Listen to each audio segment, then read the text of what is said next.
The interior design of a space can significantly affect your feelings and well-being. Ancora Interiors can help create an environment which reflects the message of your business, or design a living space which is a reflection of you, your lifestyle and taste. Providing both e-design and fully fledged interior design services to suit every budget. Ancora ensure that the look you want becomes a reality using a range of digital visualization tools to perfect the look of your space before a paintbrush is lifted. Check out ancorainterior.com for more information or contact us at hello@encoriainteriors.com for a free consultation.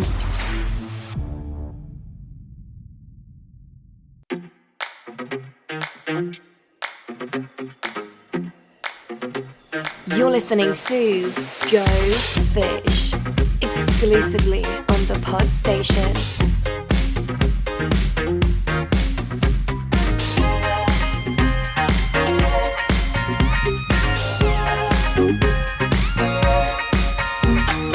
Welcome everyone to episode 57 of the Go Fish Business Tips podcast. My name is Matt Pollard and my business is Funky Vibes Marketing. Joining me are my two fabulous co-hosts, the lovely Chris Roxburgh from my marketing guy. Did you see? You thought I was going the other way then, didn't you? You swerved there, didn't you? Yeah. How are you doing, Chris? I'm doing very well, thank you. Good to be here. And the irrepressible Ishtar Ali of Ancora Interiors. I feel see like what that... I did there? I slipped over. I feel like that belongs to you, Chris.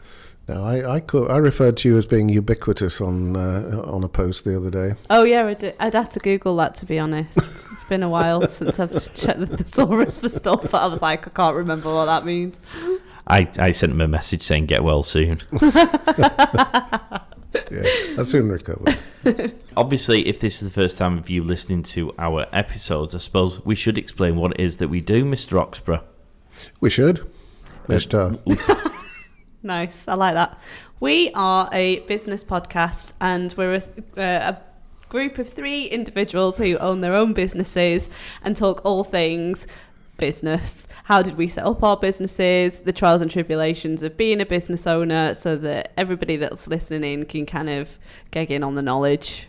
And why do we do it, Chris? We do it. I thought you were going to pass it to Ishtar again. No, not at all. I wouldn't dream of it. Can you answer this one? We do it. We do it to hopefully to educate and inform and enable people to avoid some of the pitfalls and mistakes that we've made and pick up what we've learned along the way. Brilliant. And if people do fancy listening to the show, because I've mentioned at the outset it's episode number 57, but if they want to listen to the previous ones, Ishtar, seeing as I'm passing all of the responsibility to you guys today. Facebook, Instagram, LinkedIn, YouTube, Twitter is where we have socials, and you can check all of our content out on there. But also you can check our podcasts on any major podcasting streaming software. Platform, there we go. That's why you do the intros and we don't. And which platforms are they, Chris? That's me. I know. I think Ishtar's just mentioned all of them, to be honest. Very good. What's the topic of conversation that we're going to be touching upon today? We are going to be... Passing the buck. Not taking responsibility. Yeah. How do you devolve responsibility? Today we're going to be talking about when you have a business idea, how does that translate into actually getting your business started? Because I think this is quite an interesting topic, and obviously all 3 of us have been there where we've had a flash in the pan kind of moment and thought, oh, that would be great, and then we've taken the steps to kind of build it into a business. So I figured it would be a good one for today. Indeed. I suppose the top... What was that? A flash in the pan moment. I didn't have words. I think light bulb was what you were looking That's for. That's the one, yeah. Sorry, carry on. So if you have a flash in the pan moment or a light bulb moment, or either or both, maybe you'll have both, you don't know. I suppose the first thing you probably would wonder is when to recognise these sorts of moments. When is it not just a daydream, or is that in fact what these things generally start off in the first place? And perhaps when you think about it in a bit more detail, or perhaps if circumstances slightly change, you suddenly think, well, actually that daydream could become a reality, Mr. Oxborough. Yes. When did yours, when you suddenly decided to conquer the world, was it a daydream, or did you? I've just decided to conquer the world on a couple of occasions. I think that all the circumstances are different for everybody, aren't they? I mean, we've got people coming out of lockdown at the moment who have been furloughed, and furlough comes to an end, or came to an end a couple of months ago. And some of those people have been made redundant, which is an appalling situation to be in on top of everything else. Many of them have decided to follow their dream of setting up their own business. And I think it's probably predominantly those people that we're aiming this particular podcast at. The necessity people. The necessity people, yes. There will be those following their dream. But necessity, to coin a phrase, is the mother of invention, and we're hoping to throw a few ideas into that particular pot that will help those people with their invention. Or the fire in the pan. Hey, are we going to be repeating this all through There's every chance. now? when did you have your fire in the pan moment? I thought it was a flash. Or a light bulb. Don't put light bulbs in frying pans, children. Yeah. Actually, pretty much when I decided that I had no choice but to become a business owner because of my personal circumstances. So it was more of a necessity for me as well. Wasn't it? Yeah, it wasn't a choice that I was actually planning to make ever. It was just circumstances led to that point, and obviously that's why I think this is kind of a cool topic, because I think a lot of people are in that situation, as you rightly said. Yeah. What about you, Pollard? I should perhaps apologise for the background noise, which sounds like a leaf strimmer blower thing. We are recording live from the St Vincent de Paul charity centre, where it has food banks and does lots of wonderful things for the local community, and we've had relative silence and peace for the duration until such time as we press record, and then someone's decided to get the leaf blower out. So sorry if that's droning on in the background. I suppose it's probably more entertaining listening to what's droning on. You droning on in the background. Yeah. So what about you? What's your thoughts on, in terms of, like, was it a necessity or not a necessity? And my first business was out of necessity, because I decided to leave the place I was at, and it was a case of, do I go get a job somewhere else, or do I set up for myself? The change in career, I suppose, was probably a bit more of one of those things that started off as a daydream and then became more of a reality. And I think the idea just grew and grew and grew to the point where I just felt brave enough to take that leap of faith. Yep.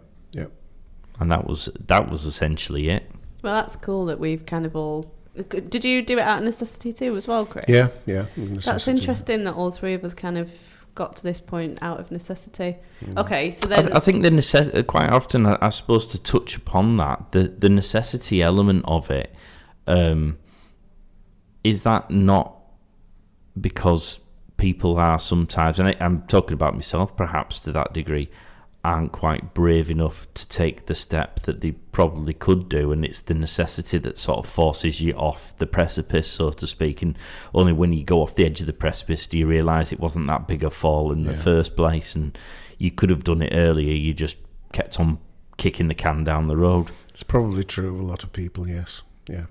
I mean, I've got friends who work in full-time jobs at the minute and are doing their businesses on the side, basically.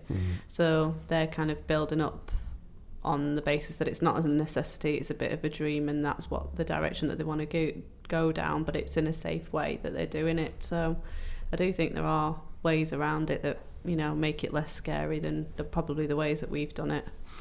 What are the things that we need to do then as a step-by-step process, really, when you are looking to well, you've come up with a new business idea and you want to make it a reality. Now, I suppose does that fall under we're setting up a business, or can it also mean a product idea?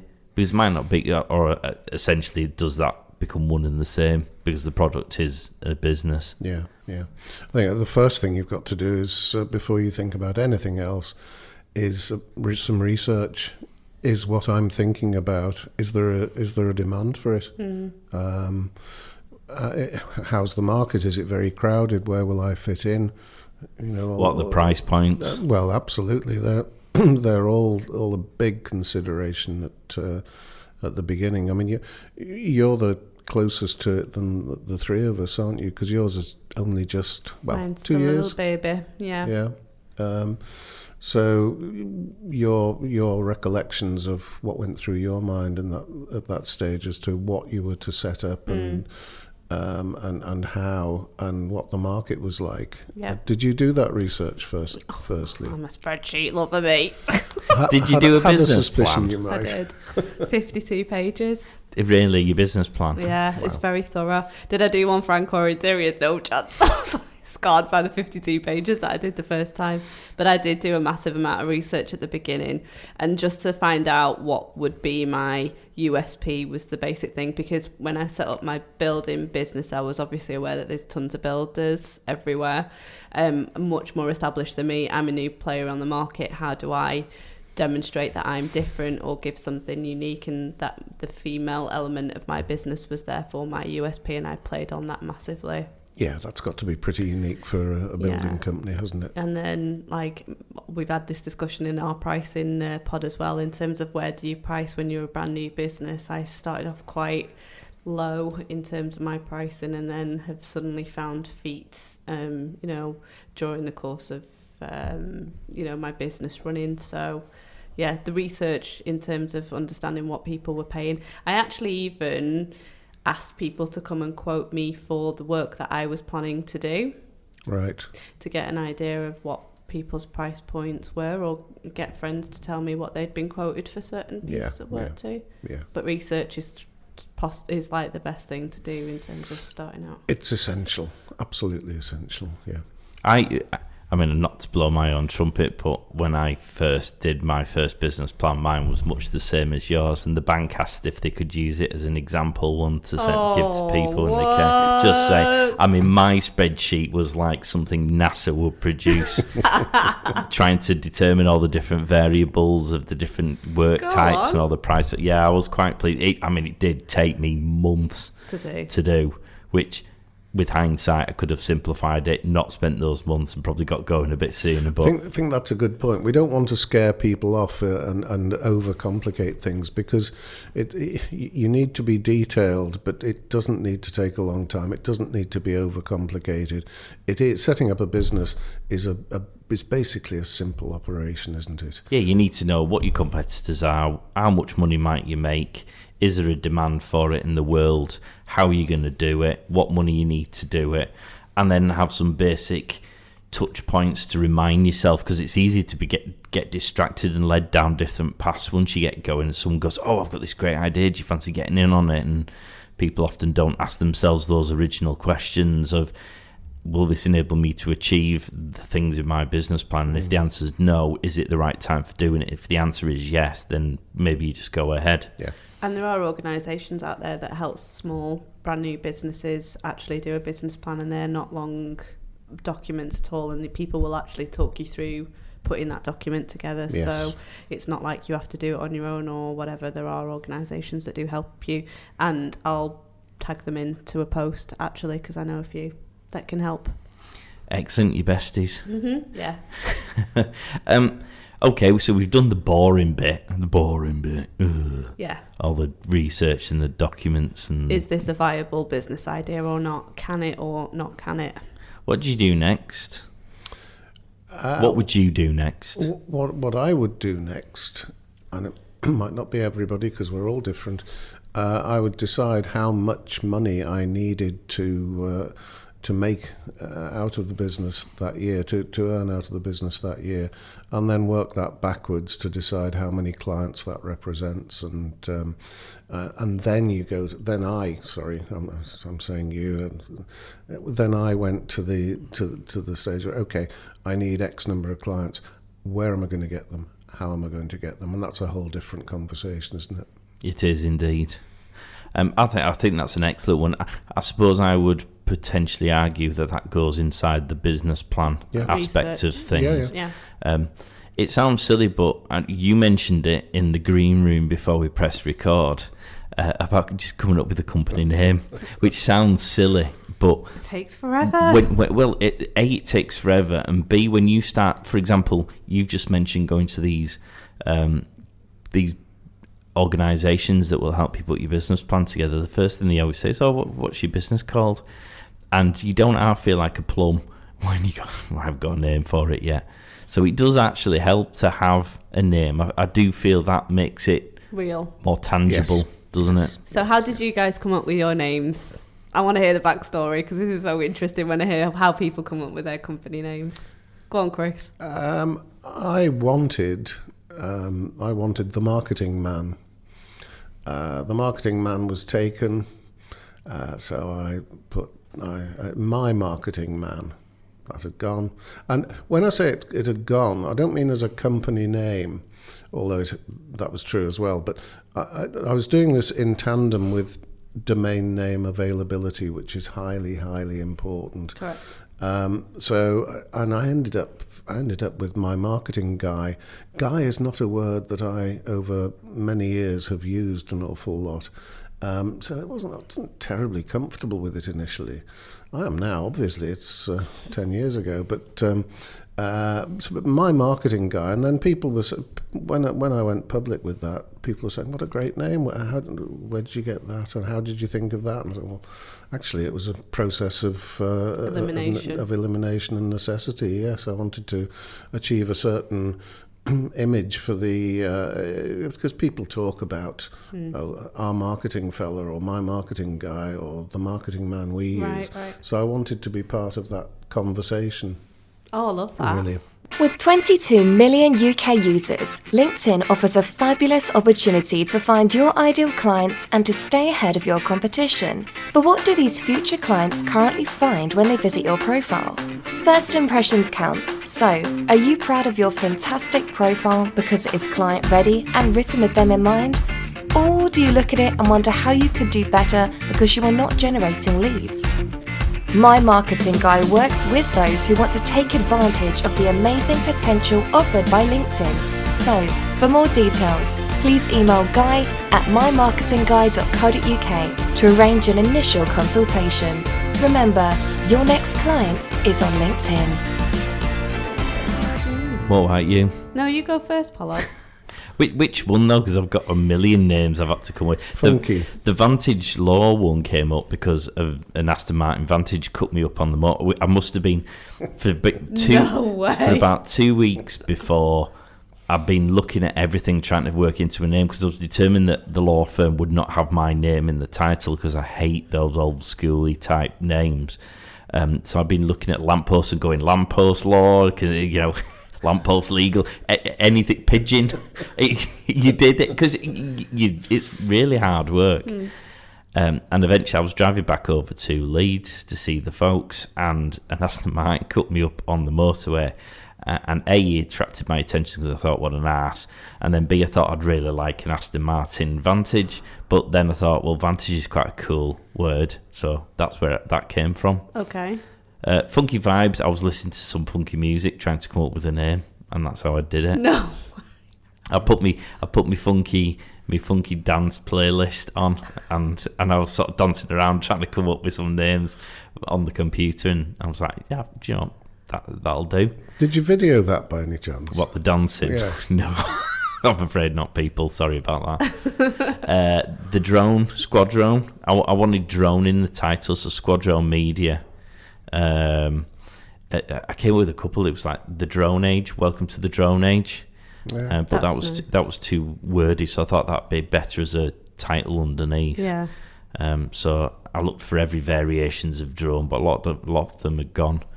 Then when I went for my training, they referred to me as a pilot, and I was like, "Ooh, pilot, Top Gun, where can we go with this?" So I started playing around with that, and obviously squadron. If I've got a multiple drone people under my umbrella, it was like there's a squadron of drone pilots. Yeah. So that's where that one. Good name. Clever. Yeah, and then the pod station is dead simple. I just wanted to do something on the nose. Yeah. That's a really great name. I'm surprised that wasn't taken before, So to am be I. honest. Well, I was, which is why I got it, to be honest, because Yeah. it was exactly what it says on the tin. Absolutely. Spot on. So, yeah, some of them are more interesting than others, I think. I can't believe you're listening to funky music when you just decided that you were going to call your company Funky Vibes. I'm a funky guy, what can I That's say? brilliant. What about you? So mine was a bit more deep and meaningful, to be honest, because I was like... Oh dear.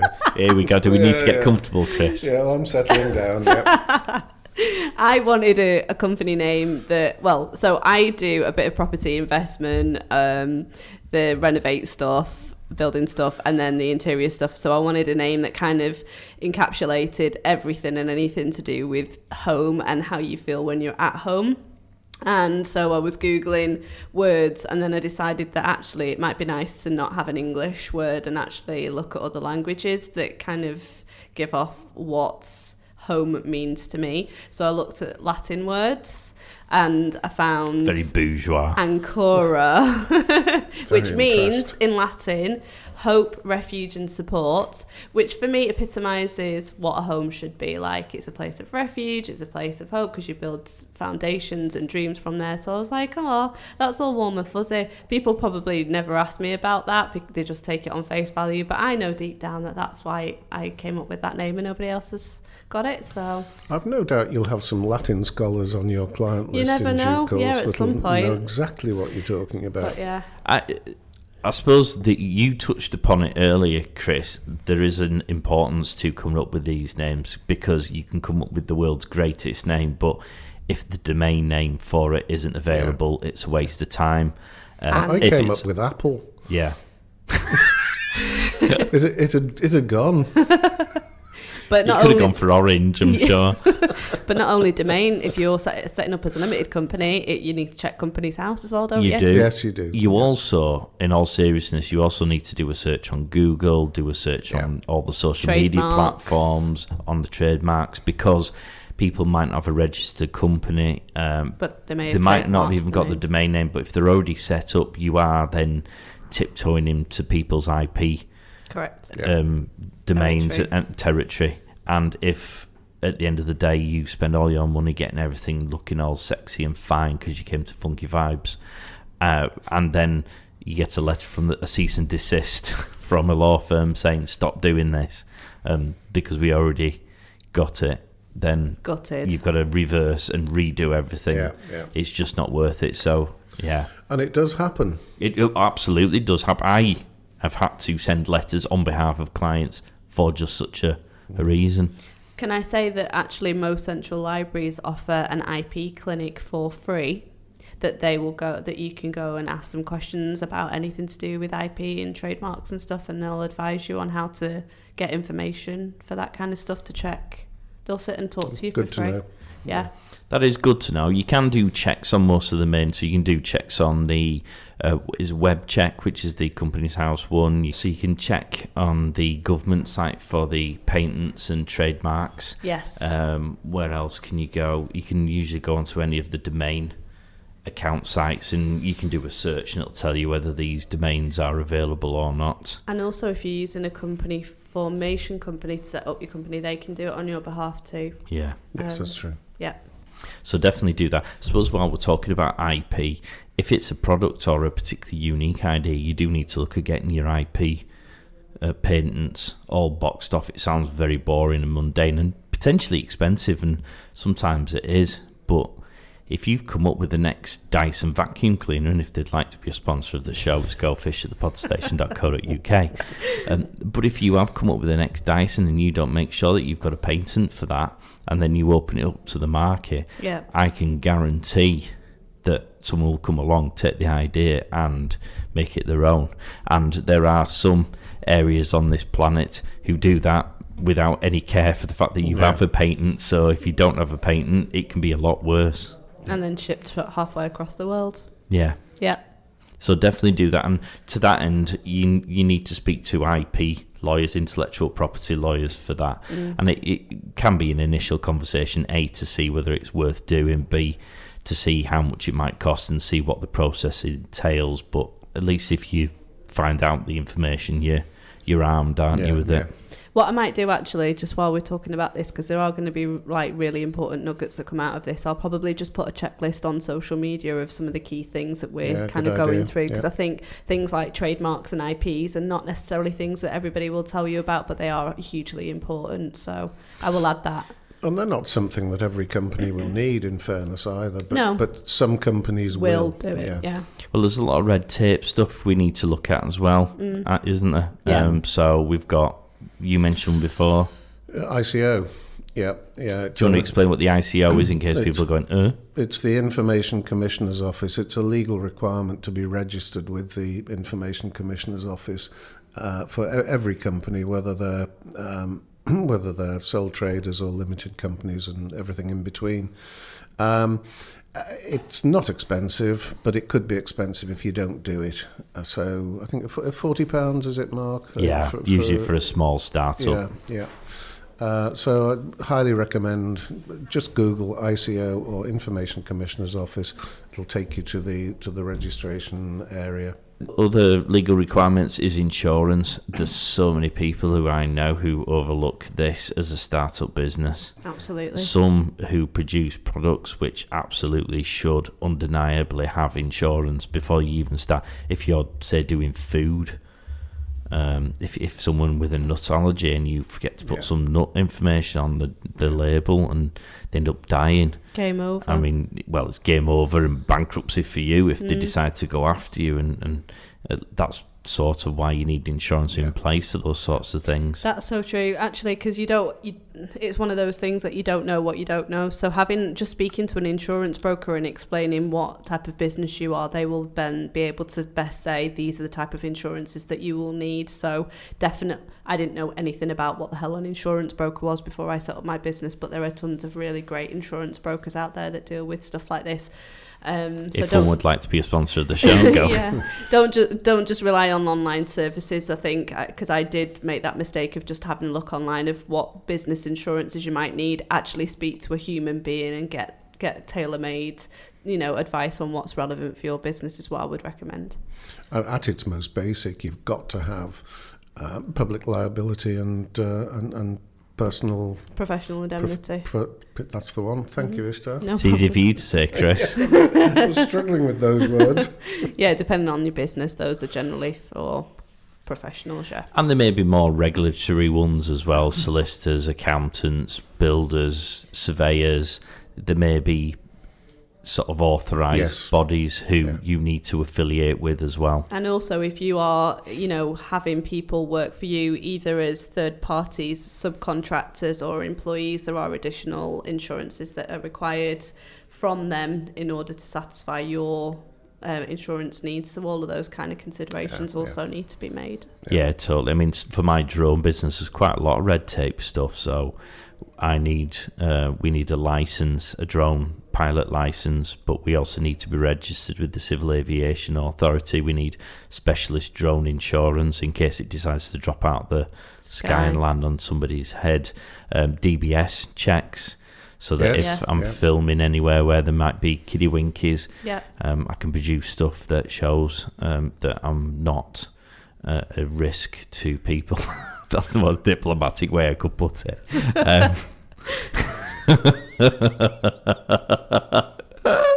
But yeah, you know what I mean. And so there are a lot more things that are worth. Sometimes, I mean, for the DBS, I don't really need the DBS check unless, say, I was filming in a school. Yeah. And in a school, actually, a lot of people will have DBS's certificates, so they could actually just be with me to make sure I'm not doing anything untoward. Oh, is that right? But actually, I find that if I have a DBS certificate, it gives people peace of mind. I think it comes across as a bit more professional. Yeah, I agree. So sometimes just going that little bit further does Yeah, does help, doesn't good it? idea. Especially if you're going into places like you're saying, or people's homes, if that's where your work requires it. Yeah. Right, what's next on my list? Logos and colours.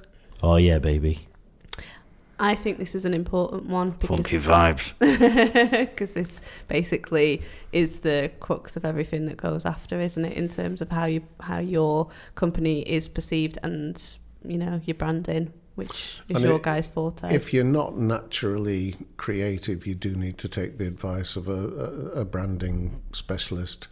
The fact that we have one in the room at the moment and it's not me or Ishtar is not why I'm saying that. You do need to take advice about colours, because the way your company is presented in a design-wise, colour-wise, etc., will be with you for a long, long time. So take advice. A lot of the things I suppose we're going to mention in a moment, and indeed we are now, will all be done concurrent, so Yes. at the same time, because I've got down here accountants and solicitors for, say, contracts and things like that. These are all the things you do at the same time. But from the branding perspective, I do think that once you've decided you're going to do it, and once you've started to do all of the red tape to make it an actual thing, you do sort of need things to give to people, whether it be a business card or to send them to a website or even to a social media page. You do need to be able to have that more visible, tangible thing. Yeah. Because if you're introducing yourself as having a new business, I'm always a little bit disappointed when I meet people who've just set up a new business and then they go, I haven't got a card or a logo, or I personally didn't promote any of my businesses until I had those things, because I think it gives the wrong impression. It feels like I've met you too early if you haven't got those things to show me or give me, which means that I might decide to go somewhere else now, which means you might miss out on the sale. Whereas actually, if you meet me and you've got the card, I might instantly go, actually, I do need you, so I'll drop you a line this afternoon. I was the same, but I made same as you in terms of holding back before putting myself out there. But I then made another classic mistake of having my business cards printed by a well-known online printer, and because they were inexpensive, and I was very, very well aware of costs at the time. But it's true what they say: buy cheap, buy twice. The first business card I handed over to somebody, this bloke said, Instaprint, hey? And I felt about 2 foot tall. It crushed me. So I threw those cards away, went to a printer, had them properly printed, and no more judgment. It's first impressions. We've mentioned it a million times before in previous episodes. It's that first impression you give, and when you're a new business, it's all the more important to give the right first impression, because you haven't got a track record to fall back on. You haven't got any testimonials to fall back on. There is no credibility as a business because you haven't got the history to support it. So if you don't come across properly first time round, you as a customer, you're not going to take that risk, are you? You're going to be less inclined anyway. No, you're tying one hand behind your back if your first impression is poor. And that's not to say that you can't have a landing page coming soon, and it's not to say that you can't have a social media page that has some coming soon content on there. It's just principally at this point about having a logo and having something that people can see represents you and your brand. But it shows you thought about it. That's the point. People can go visit it and see that it's in progress. Yeah. How important is the logo, Mark? Tell us. Well, I've banged on about this for probably 56 episodes. It's massively so, because it's the first thing people see. Yeah. The number of times I see ones that are ugly or have been done by someone themselves, or they've downloaded a template thing, and you can tell. And whilst that may be within the confines of people's budgets, some people think it looks perfectly fine, and I suppose that's all a matter of taste, isn't it? But I would always say, are you going to write your own legal contracts? Are you going to do your own accounts? Are you going to sort out your own insurance policies? What else? you tend to go to experts to do things for a reason, don't you? You do. And I suppose it's all a question of how important these things are as to whether or not you can afford or you want to afford doing your own accounts. But for me, I would always say, well, get an accountant, because you'll probably save more money than you'll spend them doing your accounts, just by them giving you a little bit of advice. And then the time that you save in not doing your own books, you can actually be earning money instead.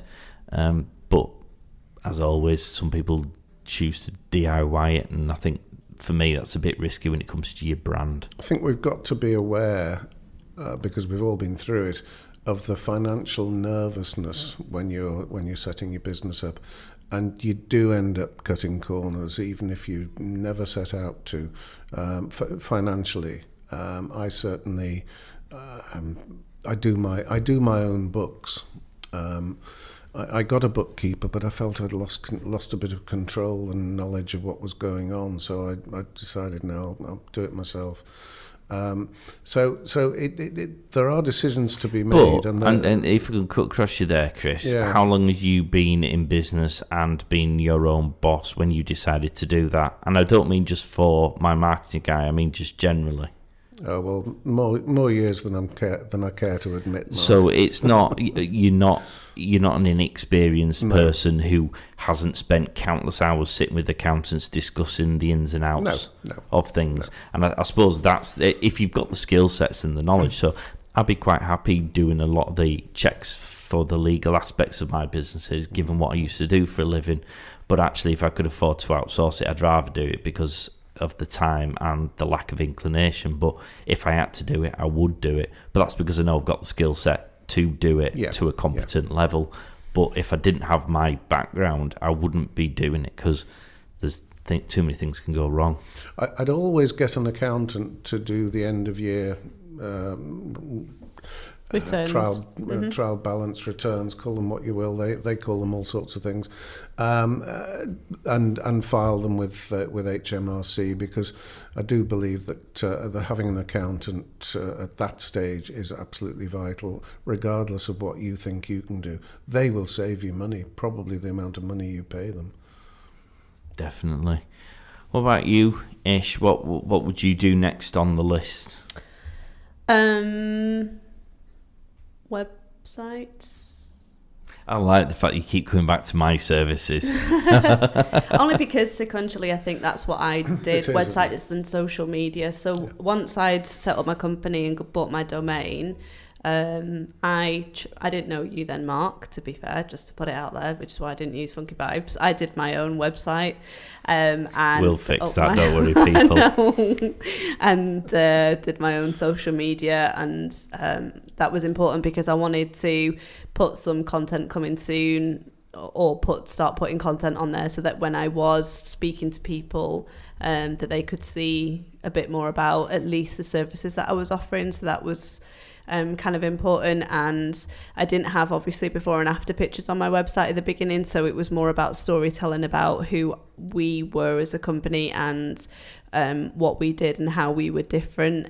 And also at that point I leveraged on my website, I'd built partnerships and collaborations with other small businesses that were linked to renovations. So I'd put that we were working with a waste removal company, and they were a small business. We were working with a window company, and they were a small business. So I'd put something on my website like, we know what it's like to be a small fish in a big pond, and that's why we collaborate with other small businesses. So I was cross-promoting their work so they could get a feel for the type of company that I was, on the basis that I was sharing the love a little bit. So that was kind of what I did until I was able to put a few before and afters on there. But that was massively important for me at that point.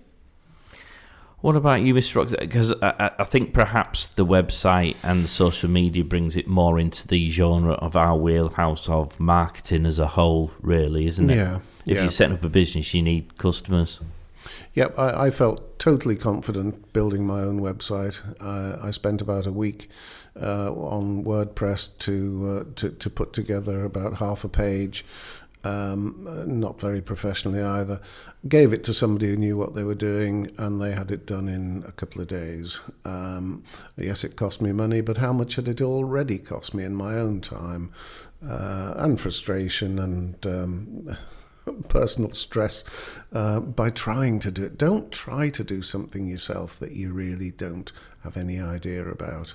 And that was a bitter experience. I should have known, did know really, but wanted to give it a go. With the social media, I was a bit more confident. Set my social media pages up. And one piece of advice I was given was before you put yourself out there, create a bit of a history. So I started, let's say, take these out of thin air. Let's say I started posting on social media in June, had the website in June, but didn't actually put myself out there until September because I wasn't ready till September.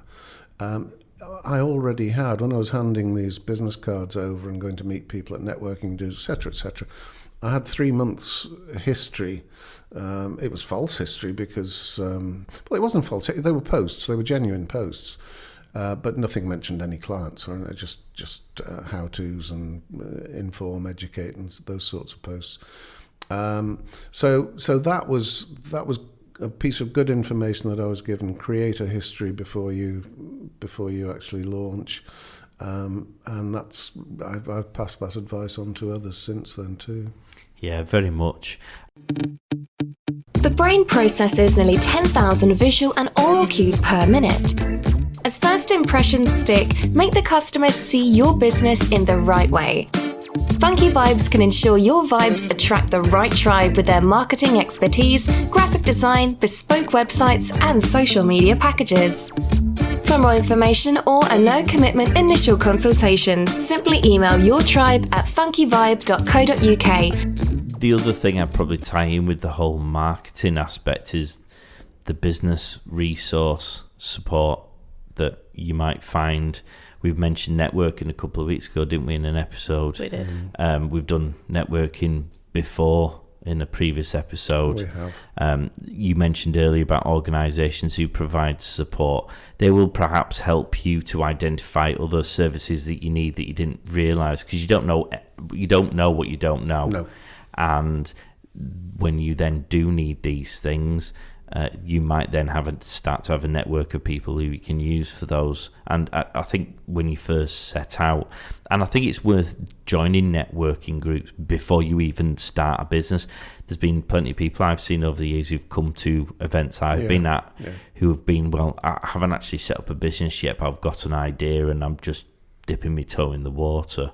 Yeah. That's perfectly fine, coming out and doing those things. But I think what you then start to do is build relationships that will be really important further down the line. Yeah, that's all about it. It sort of lines up with the building your history, doesn't it? Very much. Yeah. And that's how you and I met, didn't we, Chris?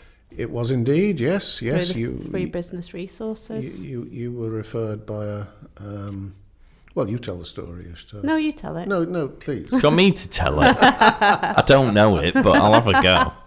So when I was setting up my business, I started to do research online about training courses for new businesses.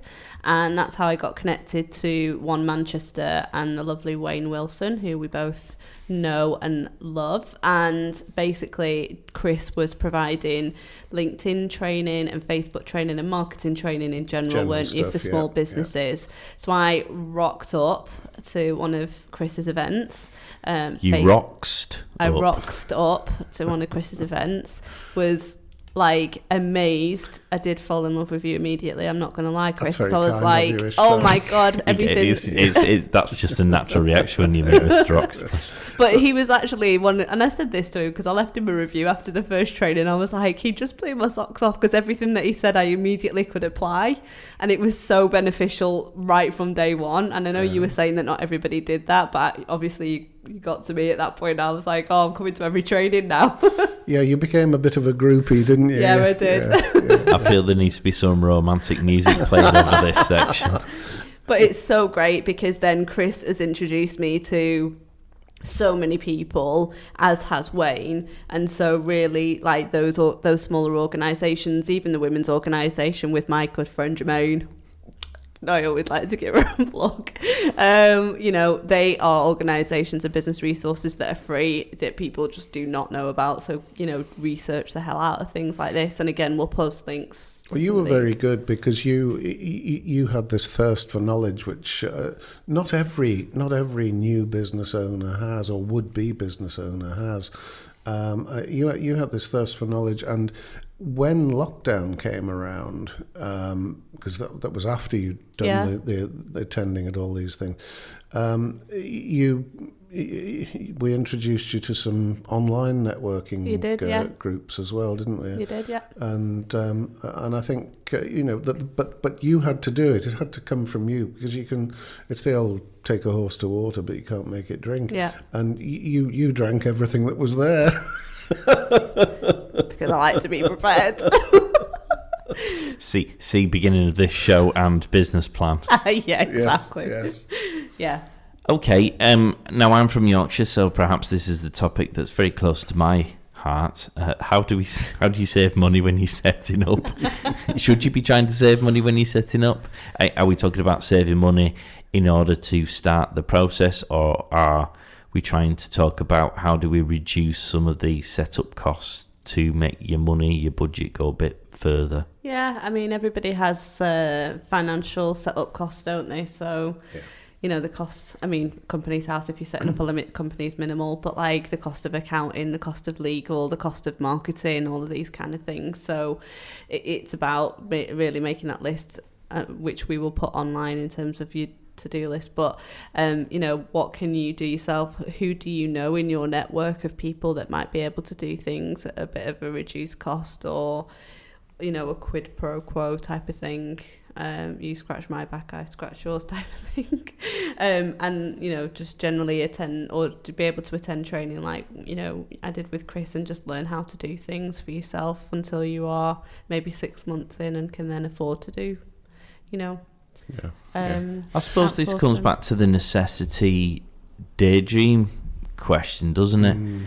Because if there isn't a necessity, I would probably always advise people, if they're in fully fledged employment and receiving a steady wage that's covering the bills and allowing you to make some savings, I would work out what it will cost to get things done properly and actually save the money up before you embark on the ride, so to speak, so that you don't have to cut that many corners. If you've got that luxury, definitely do it that way. It's very difficult, isn't it? Because everybody's situation is different. I know we've said that before today, but somebody's situation who's perhaps been furloughed and then made redundant, and they're coming out with a substantial redundancy package, that's one scenario. They can probably afford to buy in the expertise.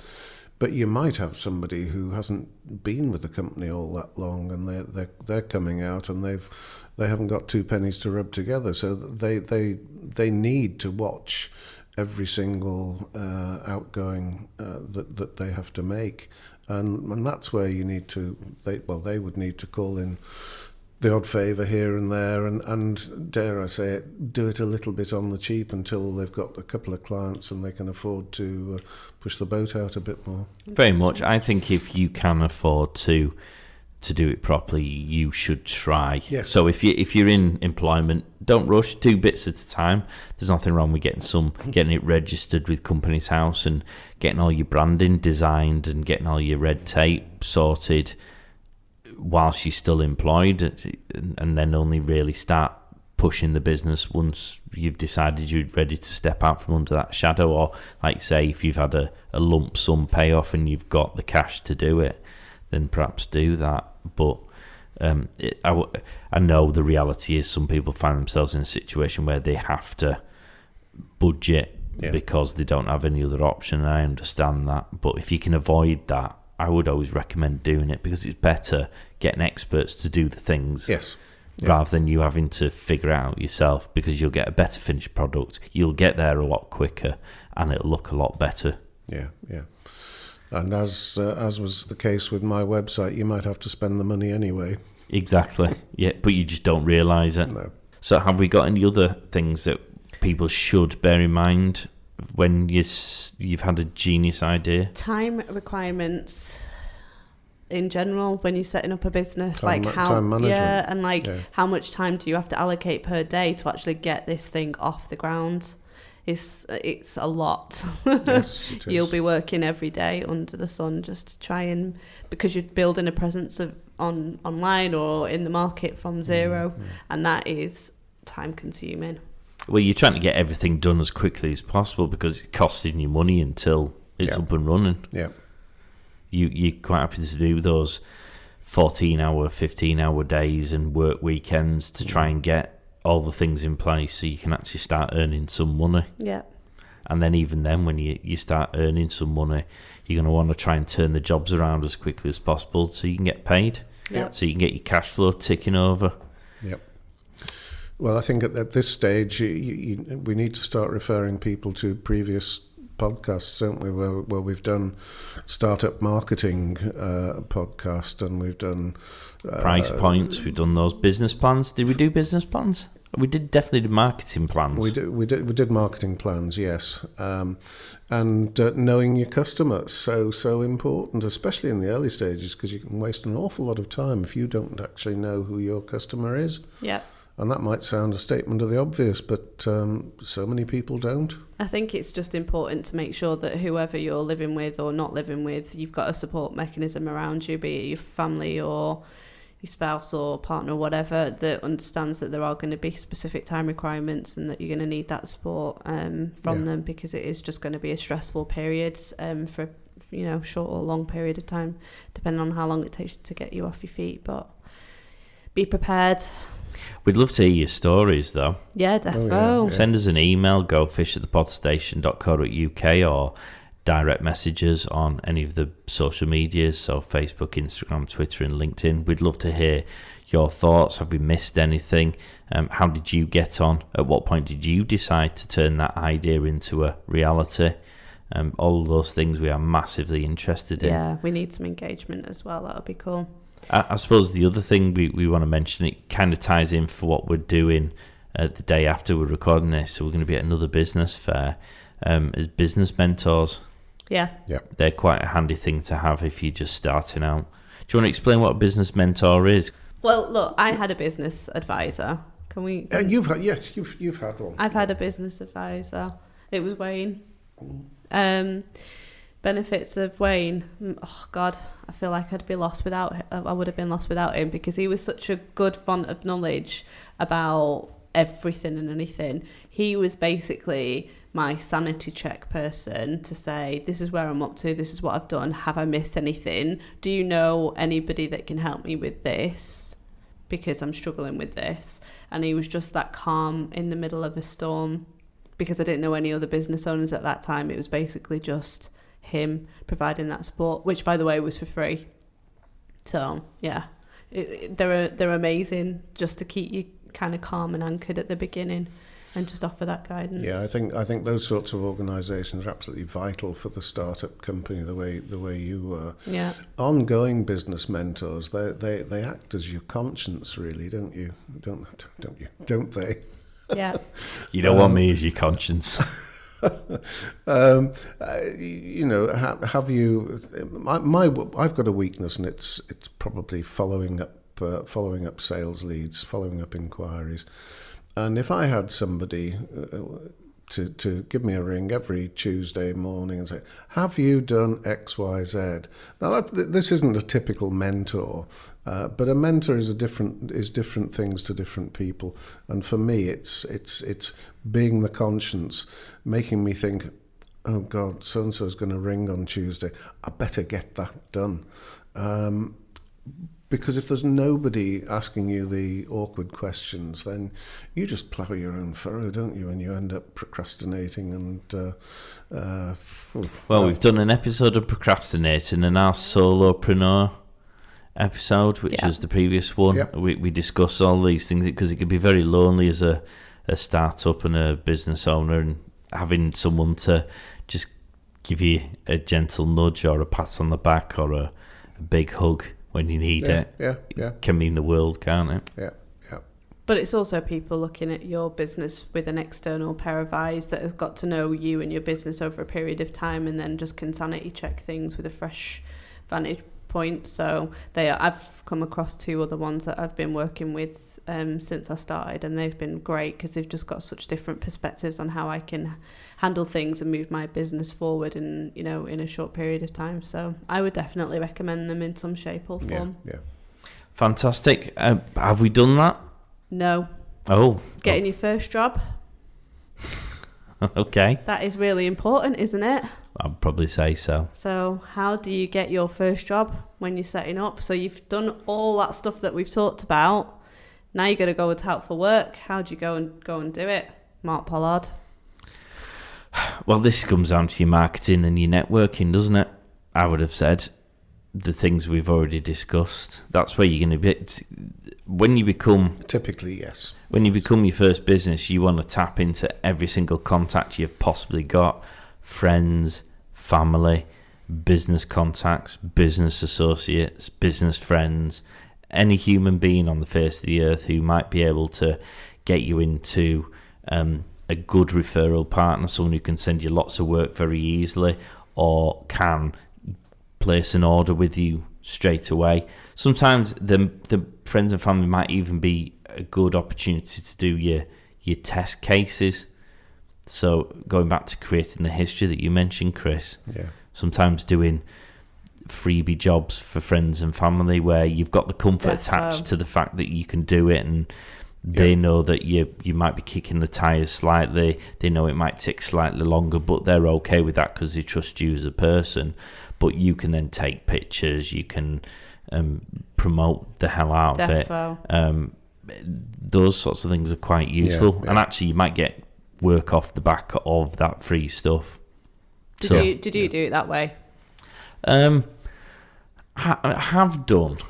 I suppose I have done. I think for the marketing stuff, I was lucky I had clients from the outset, but I have done some bits and pieces for people, either to help them out or because it's a charity, which I've then used to promote. The drone stuff probably more so, because I'm quite happy to just go and throw the drone up anyway. So while I'm there, if I get some good footage, I will use it on the website.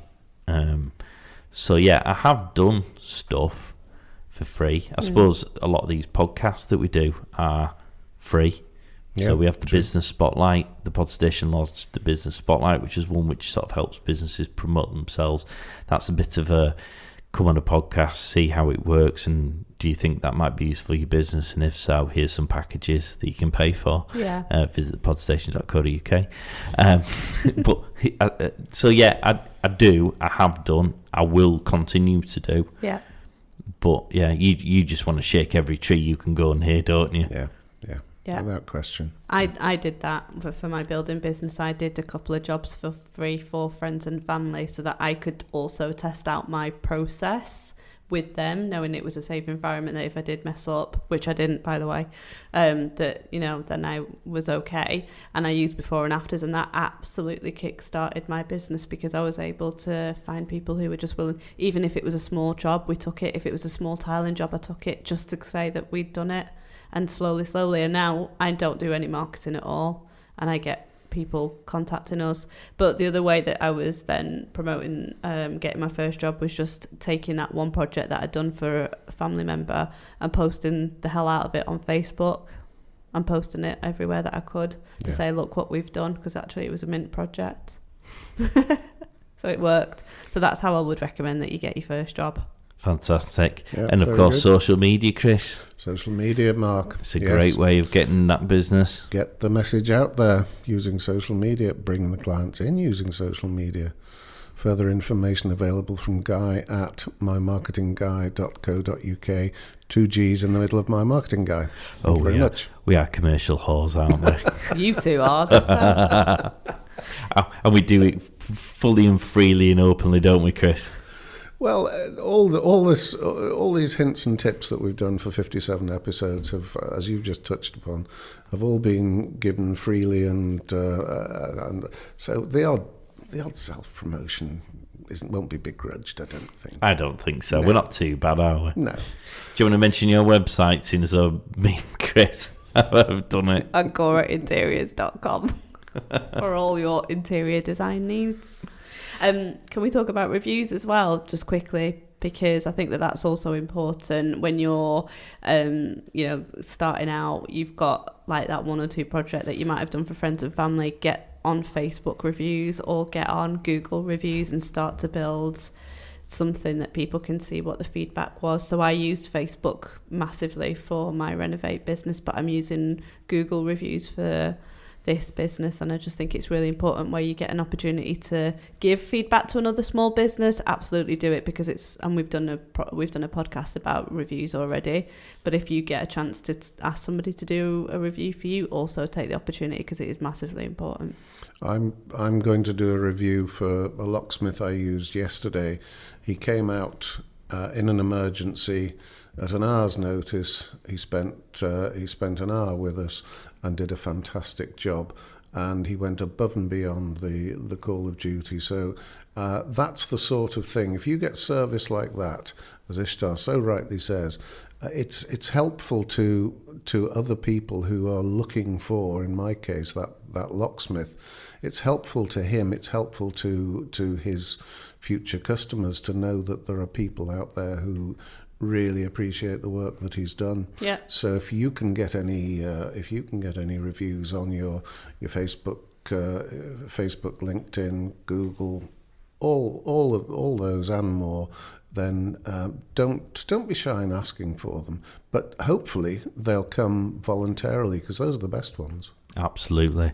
And if anyone would like to review this show, if you go to any of the major podcast platforms, in fact the ones that you're using to listen to this show right now, that'd be very much appreciated, because of course all the reviews will help us get more visibility on the charts, and therefore more people will hopefully listen and perhaps find it useful. I think we've done this so far as we can. I mean, at the end of the day, we could keep on going forever, really, couldn't we? Oh, there's so much to talk about when you're setting a business up. But I think we're going to publish some of the more important areas, and the others, believe me, you'll find out for yourself. Yeah, but do you know what? Given that we're asking for engagement, why don't you ask us a question? Send us a DM. Send us an email if you want some, a chat. We are available.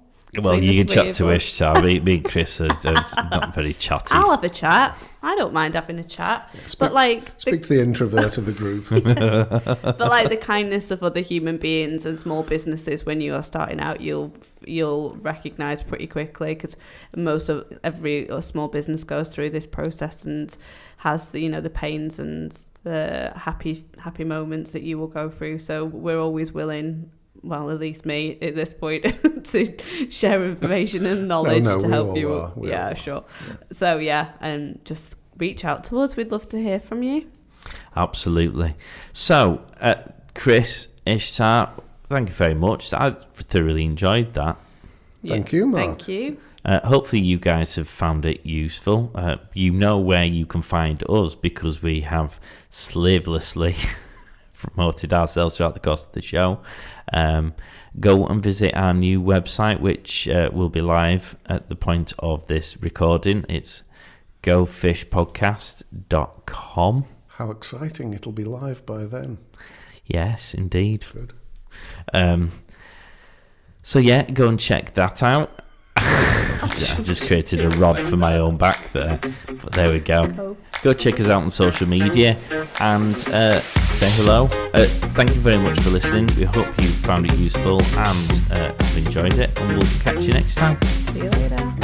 Get social at Go Fish Podcast on Instagram, Facebook and Twitter.